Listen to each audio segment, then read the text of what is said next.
Les bourdes du gouvernement Coul-Roger s'accumulent.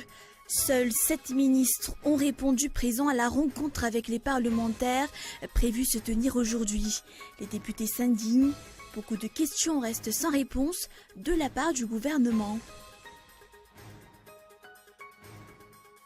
L'USAID a aidé Madagascar avec une enveloppe totale de 1,5 milliard de dollars. En 30 ans, les actions sont essentiellement portées sur la santé, l'environnement et la nutrition. Dans les 5 prochaines années, 1200 communes bénéficieront des actions de l'USAID.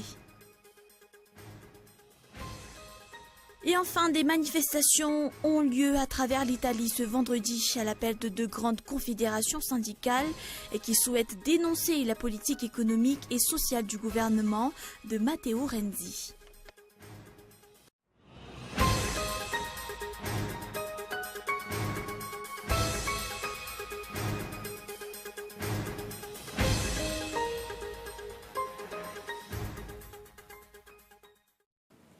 Bonsoir à tous, bienvenue si vous nous rejoignez sur Cool TV. À la une de l'actualité ce jour, les bourdes du gouvernement Coul-Roger s'accumulent.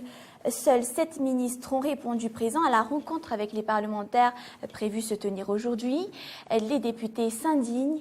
Beaucoup de questions restent sans réponse de la part du gouvernement. Les ministres ont quitté l'Assemblée nationale, l'air mécontent. Rivra Koudvao, ministre d'État chargé de l'aménagement du territoire, a représenté le Premier ministre. Mais les députés ont décidé à main levée de reporter la rencontre. Selon Abel Razaf Machach, député élu à Manakar, l'article 67 du règlement intérieur prévoit qu'une rencontre doit avoir lieu une fois par an entre l'exécutif et l'Assemblée nationale. Il précise qu'il n'est pas question d'une rencontre avec des représentants du gouvernement. Raison pour laquelle les députés n'ont pas voulu s'entretenir avec les 7 membres du gouvernement. La dernière rencontre avec les 2 entités a eu lieu le 18 novembre dernier. 700 questions ont été formulées par les députés et la rencontre ne s'est terminée que vers 1h du matin. Mais seuls 10% des questions formulées ont obtenu des réponses. Le reste attend encore la 2e rencontre, explique Azara Mayerzon. La prochaine rencontre n'est pas encore fixée. Il ne reste plus qu'une semaine avant la clôture de la session ordinaire. Entre les 2 rencontres avec le gouvernement, beaucoup de choses se sont passées. Les parlementaires affirment avoir beaucoup de questions à poser au gouvernement, notamment sur les questions sécuritaires.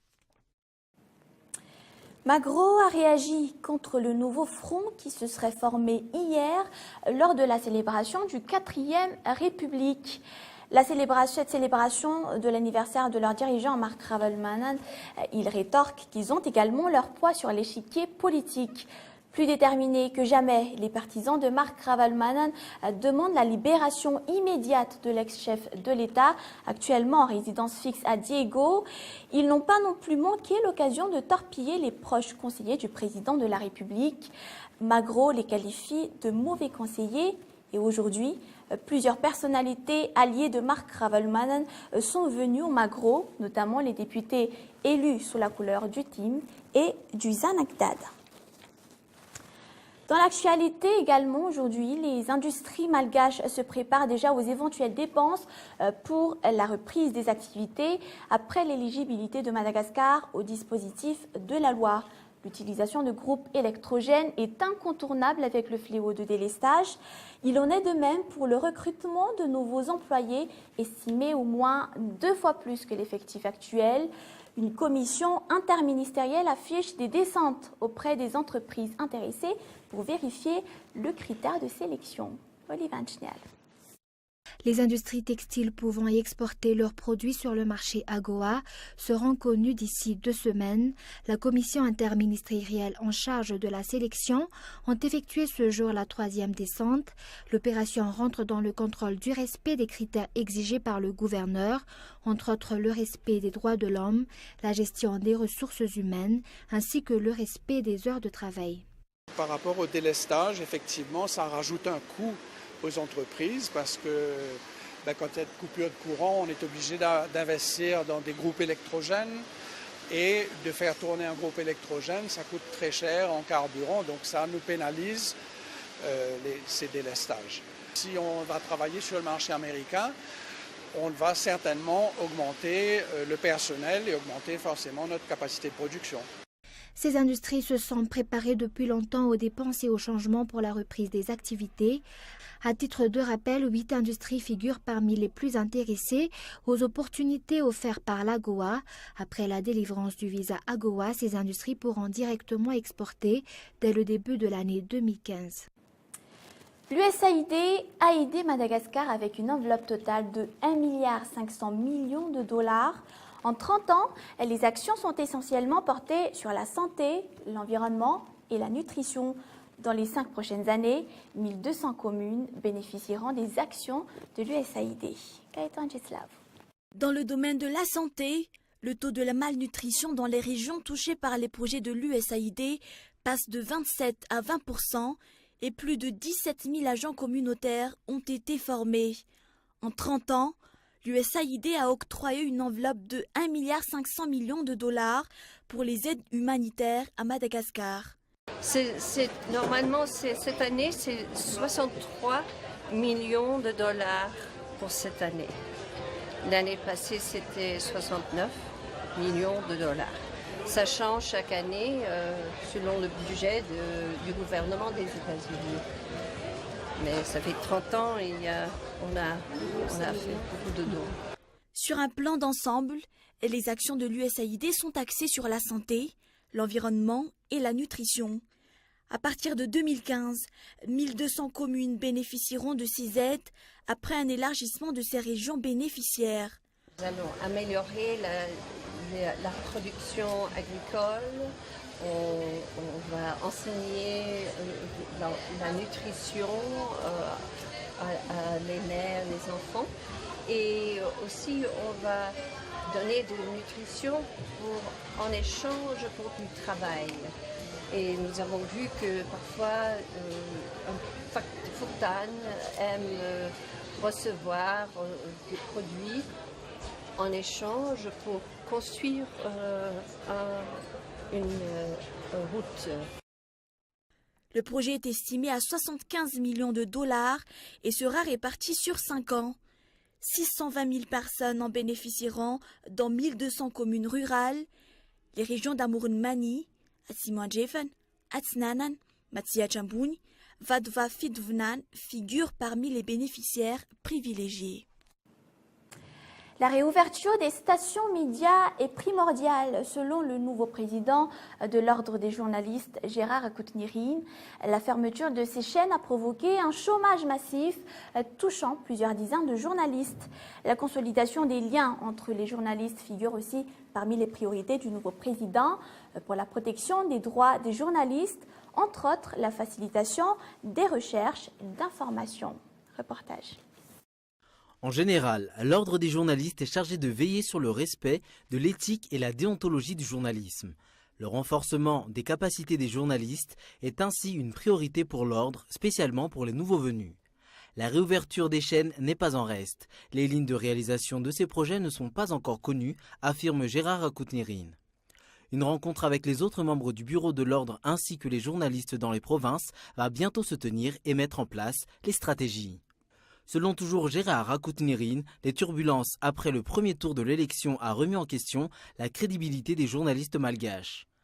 Le résultat officiel de l'élection du président de l'Ordre des journalistes a été déclaré officiellement ce jour. Gérard Koutnirine a été élu président avec 376 voix, soit 70,28% des voix.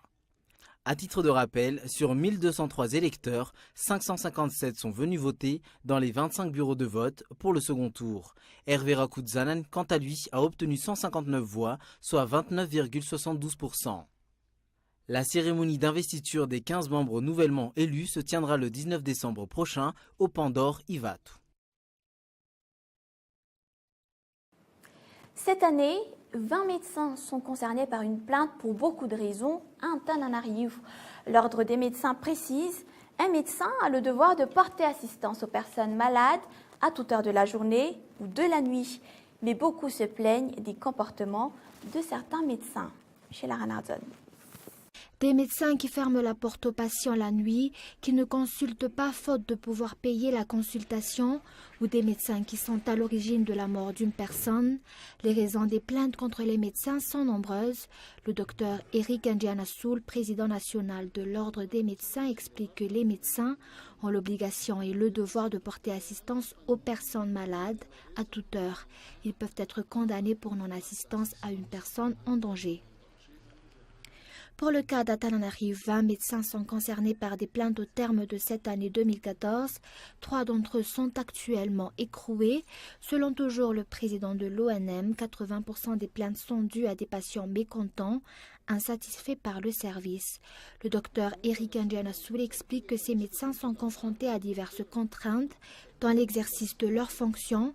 Pour ce qui est des consultations nocturnes, les problèmes liés à la sécurité et au matériel sont les principaux soucis des médecins.